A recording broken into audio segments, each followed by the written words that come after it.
बिहार के ब्लॉगर काजल और मिथुन, इनकी शादी अभी हुई है। उसकी शादी के बहुत सारे सवाल उठ रहे हैं। इस पे मैं जवाब देना चाहूँगी जितना कि मुझे पता है, क्योंकि मैं इनकी वीडियोज़ रेगुलरली देखती हूँ। तो मुझे लगता है कि जो चीज़ें मुझे पता है, जो चीज़ मुझे दिखाई गई हैं या जो रीज़न हमें समझ में आया है, उसको आप लोगों के बीच में एक्सप्लेन करना चाहिए। वो इसलिए कि वो लोग सवाल उठा रहे हैं जो लोग इनको रेगुलर नहीं देखते हैं। जो लोग देखते हैं वो लोग बिल्कुल भी सवाल नहीं उठा रहे हैं।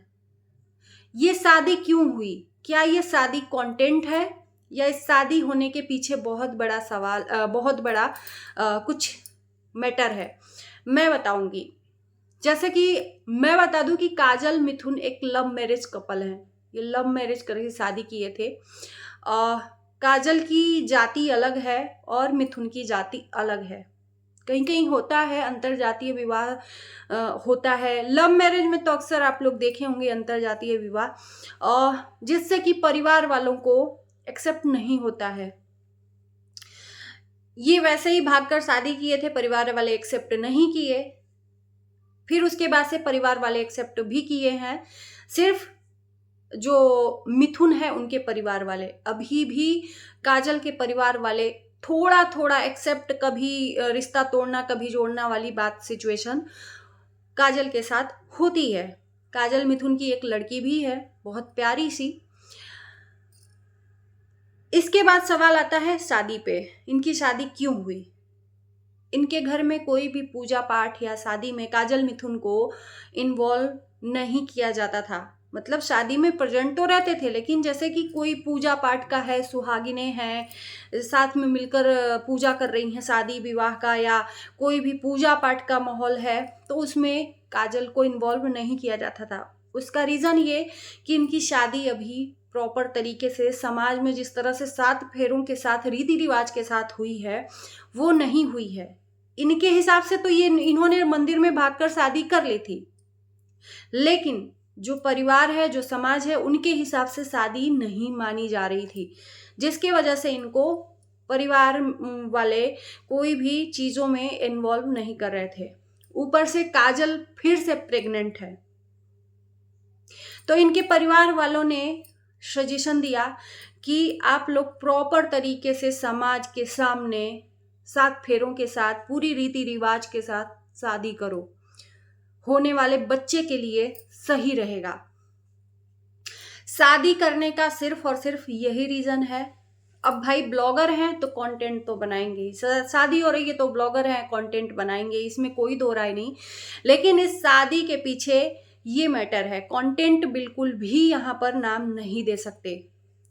इन्होंने परिवार वालों के कहने पे, समाज के कहने पे ये शादी रचाई है, जिसमें अपने साथ के ब्लॉगरों को इन्होंने बुलाया है। अब इनकी प्रॉपर तरीके से शादी हुई है।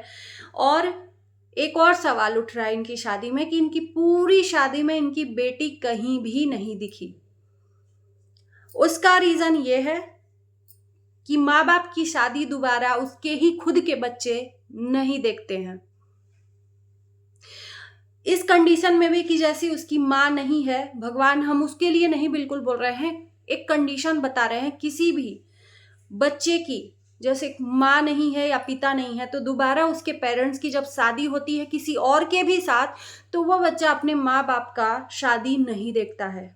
अब इसके पीछे रीजन क्या है ये तो मुझे नहीं पता, लेकिन हमारे जो पुराने लोग हैं वो कहते हैं कि बच्चे अपनी माँ बाप की शादी दोबारा नहीं देखते हैं। तो इसलिए काजल मिथुन की जो बेटी है उसने अपने माँ बाप की शादी नहीं देखी। अब कुछ लोग बोलेंगे कि जब इसकी शादी हुई ही नहीं थी तो फिर दोबारा शादी देखने का, वो बच्चा पैदा हो गया है ना, बच्चा पैदा हो गया है, उसके बाद इसके माँ बाप की शादी हो रही है तो नहीं देखना चाहिए। काफी दिक्कतों का सामना करना पड़ रहा था काजल मिथुन को हर तरीके से, रीति रिवाज निभाने में, रस्मों रिवाज निभाने में। तो इसलिए परिवार वालों के कहने पे इन्होंने प्रॉपर तरीके से शादी की है। दोबारा कंटेंट के नाम पर ये शादी नहीं हुई है। मुझे लगता है कि ये जिसके मन में सवाल खड़े हो रहे थे उनके लिए ये आंसर ज़रूरी था।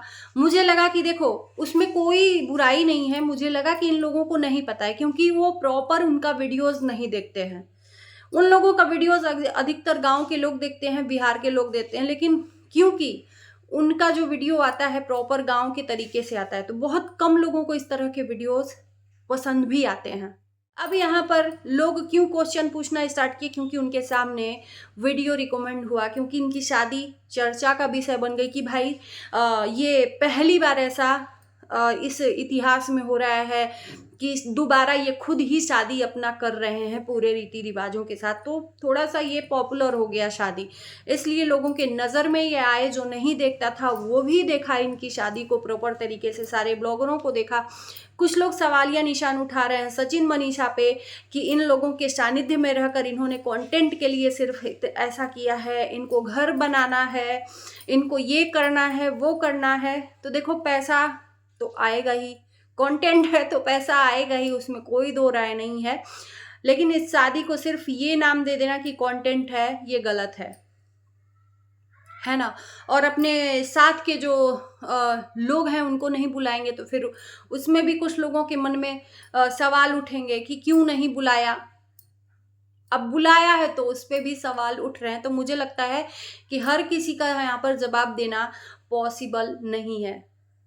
और एक चीज़ बोल दूं कि ये ज़्यादा उन सब चीज़ों में नहीं पड़ते हैं, अपनी खुद की कंट्रोवर्सी इनका नहीं है, लेकिन ये दूसरों की कंट्रोवर्सी में ज़रूर कूदते हैं जवाब देने के लिए। जैसे कि अभी ये सचिन मनीषा की कंट्रोवर्सी हुई थी, तो वहाँ पर इन्होंने अपनी इन्वॉल्वमेंट्स दिखाई थी, कुछ लाइव वगैरह में आकर इन्होंने जवाब दिया था। खैर इनका कोई मैटर नहीं था, ना ही कहीं भी रहता है। ऐसे ही मिथुन, अरे सॉरी, विजय रिया और अंकुश सक्सेना का जब कंट्रोवर्सी हुआ था वहाँ पर भी इन्होंने अपना इन्वॉल्वमेंट जताया था। मतलब इनके साथ के लोग जो लोग हैं वो कंट्रोवर्सी करते हैं तो ये ज़रूर वहाँ पर जाकर अपनी इन्वॉल्वमेंट्स दिखाते हैं। वरना अच्छे हैं ऐसा नहीं है, दोनों कपल अच्छे हैं, सादगी से अपना ब्लॉगिंग दिखाते हैं, एंटरटेनमेंट करते हैं। कोई बनावटीपना नहीं रहता है, इतना मैं बोल दूं, इनके वीडियो में कोई भी बनावटीपना नहीं रहता है, जो भी रहता है ओरिजिनल रहता है। तो चलिए इस वीडियो को यहीं तक रहने देते हैं, छोटा सा ये वीडियो है। उम्मीद है कि आप लोगों के सारे सवालों के जवाब इस वीडियो में मिल गए होंगे। तो बाय बाय, लव यू।